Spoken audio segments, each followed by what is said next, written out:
Salut tout le monde, j'espère que vous allez bien. Aujourd'hui, on va parler des rookies. On va parler des rookies, le rookie camp qui commence tranquillement pas vite, on est dans la dernière semaine, qui commence à tirer à sa fin et puis on peut déjà répondre à quelques questions concernant qui va rester et qui va partir.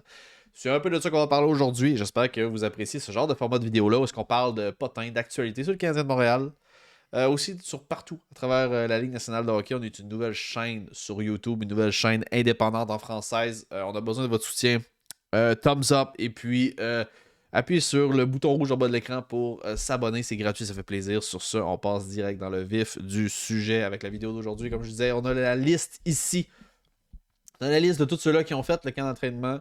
Et puis, qu'est-ce qui va advenir de eux? OK? Il y a pas On parle pas des réguliers, là. On parle vraiment de ceux-là qui ont été invités au camp. Bien sûr, il y en a qui sont déjà retranchés, mais vraiment, moi, je vais vous dire qu'est-ce que je crois qui va arriver avec ceux-là qui ont retenu l'attention. Ça va être ça qui va être surtout important aujourd'hui. Owen Beck, on va commencer avec Owen Beck. Déjà en partant, Owen Beck, c'est selon moi l'une des plus grosses découvertes de ce camp-là. Personne ne l'attendait quand on l'a repêché cette année. Personne ne l'attendait. On ne s'attendait pas à ce qu'il fasse plus de bruit. En tout cas, sûrement pas que Slavkovski, encore moins que Mézard également. Et pourtant, Beck, ça a été, selon moi, le meilleur des trois que je vous ai mentionnés. Par contre, surprenez-vous pas, là, il va retourner dans les mineurs. Mais il a joué, il a tellement, tellement bien joué. J'aime son hockey sense. Un bon playmaker également. Beaucoup, beaucoup de cœur. Ça va être un excellent projet pour le Canadien de Montréal. Puis je suis très hype de voir son évolution à travers les années. Mais il ne jouera pas avec les Canadiens de Montréal. Lucas Condotta, oubliez ça, ça ne jouera pas. Davidson, Dubé, Francis, ça ne jouera pas. Guidon.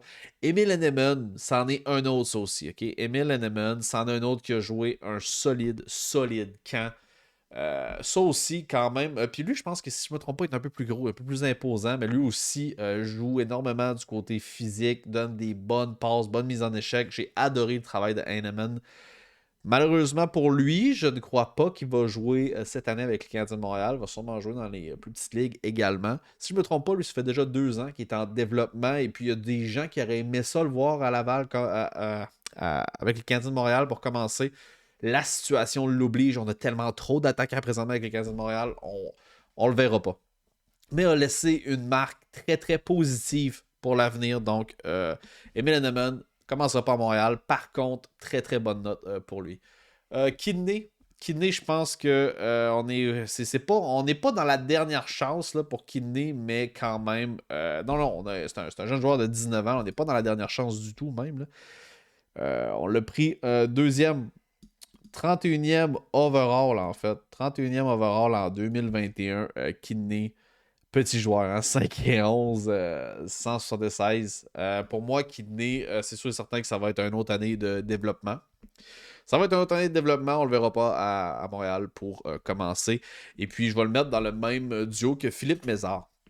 Philippe Mézard, par contre, Philippe Mézard qui lui a connu, selon moi, un autre camp très très solide, comparable beaucoup plus à celui-là de Owen Beck.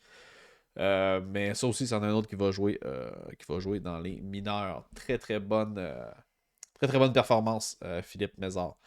Misak qui a bien joué aussi. On s'attend à ce qu'il retourne lui aussi en bas. Parker Jones, Joshua Roy. Joshua Roy, pour moi, ça a été, honnêtement, ça a été ma petite déception du camp. Je m'attendais à ce qu'il soit peut-être un meilleur niveau, un niveau un peu plus élevé. Puis finalement, on l'a vu, il était vraiment perdu là, dans les matchs qu'il a joué. Ça allait trop vite. Ça allait beaucoup, beaucoup trop vite autour de lui. Il va rejouer encore dans la LHJMQ. J'aurais aimé ça le voir à Laval, mais son âge l'oblige malheureusement à aller retourner dans la LHJMQ. J'espère qu'il va rebrûler la ligue parce qu'il l'a déjà fait. J'espère qu'il va garder sa motivation parce qu'on le sait qu'il y a encore des petits doutes pour ce qui est de son caractère. On verra bien. Joshua Roy, définitivement. Il a déjà été coupé en passant, Joshua Roy. Il a déjà retourné dans les ligues mineures. Pour ce qui est de Xavier Simoneau, je pense qu'il n'a pas été retranché encore. Ça serait, d'après moi, ça va s'en venir bientôt. Simoneau va se faire retrancher, mais lui aussi connaît quand même un bon camp. Juraj Slavkovski, choix de première ronde. C'est notre boy qu'on aimerait ça voir jouer.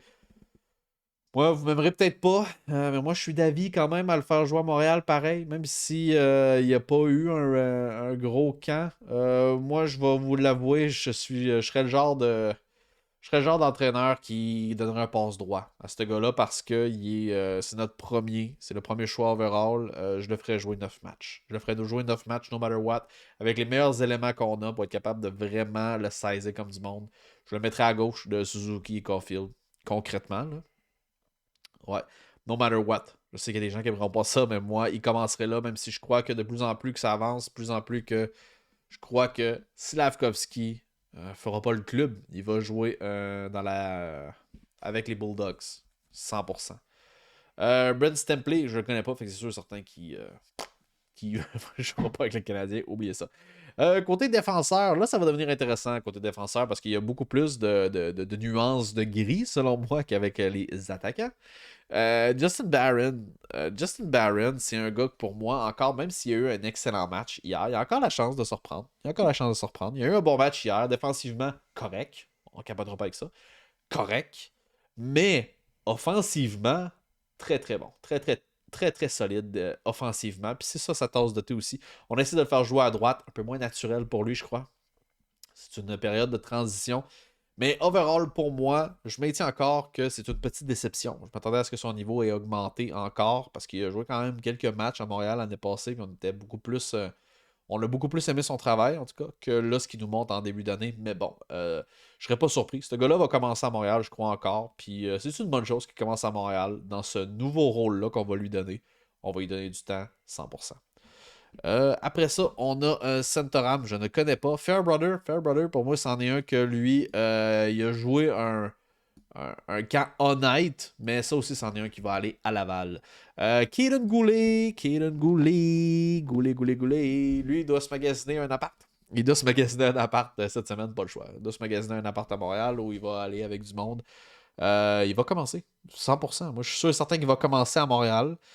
Sinon, ben, à Laval, s'il va à Laval, Laval va avoir un esti de club aussi, là, mais il est prêt. Moi, ils m'ont montré durant le camp d'entraînement qu'il était prêt. Ça a été notre meilleur défenseur. Ça a été le meilleur défenseur. Il est prêt à jouer 100% dans la Ligue nationale. Je suis même pas inquiet. Bonne aptitude offensivement, responsable défensivement, physique. C'est un excellent, un beau mélange. C'est tout ce qu'on nous a vendu sur ce gars-là. On le voit. J'adore ça. J'adore ça. Jordan Harris pour moi, ça c'est le défenseur le plus complet en ce moment que j'ai dans cet alignement-là. C'est quelqu'un qu'on n'entend pas beaucoup parler. Et puis quand tu ne te fais pas parler de toi quand tu es défenseur, c'est une bonne chose. Ça veut dire que tu fais ton travail, tu fais ce qu'il y a à faire. Jordan Harris, c'est l'exemple parfait de ça à travers l'alignement du Canadien de Montréal. Il va jouer, puis il fera rien de spectaculaire, mais tout ce qu'il va faire va être bien, ça va être simple. Et puis, il y a beaucoup de gens qui comparent Harris et Barron, dit que sur le long terme, il y en a un des deux seulement qui va devoir rester parce qu'ils ont sensiblement le même style de jeu. Je trouve Harris beaucoup plus solide défensivement que Barron, honnêtement. Pour ce qui est de l'offensive, je trouve que les deux s'équivalent. Mais je trouve que Harris est même beaucoup plus solide défensivement que Barron. Va commencer à Montréal. Donc, si tu regardes ça, là, j'en ai déjà dit trois. Barron, Goulet, Harris, selon moi, vont jouer à Montréal. Logan Mayo, on l'a pas vu. Est-ce qu'il a joué? Je pense qu'il n'a pas joué encore. Il n'a pas joué encore. Il représente quand même un des espoirs les plus solides du Canadien de Montréal. Il ne jouera pas à Montréal cette année, ça c'est définitif. Là. Il n'a pas fait partie du camp des recrues non plus. Je sais pas si c'était une blessure. Je crois que c'était une blessure qui a fait en sorte qu'on ne l'a pas vu. Mais il reste quand même un des plus beaux espoirs pour le Canadien de Montréal, même si on ne l'a pas vu. Mais il ne jouera pas cette année, c'est sûr et certain. Sinon, on a Mathias Norlinder. Pour moi, Norlander, le train passé. Le train passé pour notre chum Norlander. Et puis, c'est terminé. C'est terminé. Il va faire partie d'une transaction. Je pense qu'il est rendu dans les âges en plus. Ou est-ce que si tu le mets pas pour essayer de le faire, pour lui donner une vraie chance, laisse-le prendre une chance avec une autre équipe. Et puis, il peut valoir quelque chose sur le marché, probablement. Il a été bon, hein. Moi, je l'ai trouvé quand même bon. J'ai vu qu'il était décent. Les premiers matchs qu'il a joué préparatoire, c'était pas terrible, mais plus ça avance, plus qu'on commence à avoir un jeu qui est intéressant du côté de Norlander, prend des astis de bons shots pour de vrai. Là. Mais c'est ça. Je pense que le train est passé, et puis il était pas dedans. Il était pas dedans, notre chum Norlander. Tourini, Trudeau et puis J.K. OK? Tourini, Trudeau, ça va aller à Laval. Mais pour ce qui est de J.K., il y en a beaucoup qui me disent qu'ils aimeraient ça le voir avec la Canadienne de Montréal. Ça fait penser à un Pezzetta défensif, OK? Parce qu'il va t'amener beaucoup, beaucoup d'énergie. Un joueur qu'on n'a pas recruté, soit dit en passant. Fait qu'on est gagnant, OK? Peu importe ce qui va arriver, on est déjà gagnant. Je le trouve bon. Puis je crois aussi pour avoir sa place à Montréal, mais je suis pas certain qu'on va le voir à Montréal. Je suis pas certain, je pense qu'on va le voir à Laval, mais il aurait pu avoir sa place, là, c'est parce que sinon on va commencer à être trop stack. Ok? Si t'as déjà Barron, Harris, puis t'as Goulet, mettons, ben faut pas que tu oublies que t'as des vétérans là-dedans aussi. Là. T'as Edmondson, Matheson, t'as Whiteman, puis Edmondson, Matheson, Whiteman, t'as Schooneman qui va jouer aussi probablement. Fait que ouais, ta défensive va commencer à être stack. Là. Il n'y aura pas vraiment de place pour J.K. C'est un peu dommage. Là. Mais ouais, sinon, moi j'ai adoré le camp de J.K. Puis il s'est fait découvert également. Il s'est fait découvert cette année. Je suis très très heureux pour lui, mais malheureusement, selon moi, on ne fera pas le club au début. Et puis ça, je sais qu'il y a beaucoup de monde qui sont pas d'accord avec ce que je vais dire, mais selon moi, il ne fera pas le club au début parce que c'est Goulet qui a pris la place. Goaltender, ça vaut même pas la peine que je le dise. Il n'y a aucun goaltender qui va jouer là-dedans. Nos goaltenders, on le sait déjà. On va avoir notre boy Samuel Montembeau qui va jouer deuxième. Allen qui va être premier. Allen qui vient de signer un contrat de 2 autres années. 2 autres années d'extension à 3,8 si je ne me trompe pas. Très très bonne signature. Très content. Je pense que personne ne va pouvoir se signer là-dessus. Et puis je pense que ça en dit long aussi sur quel genre de direction on veut prendre à Montréal. On donne la plus grosse des chances qu'il n'y a pas à Primo de prendre le fameux flambeau.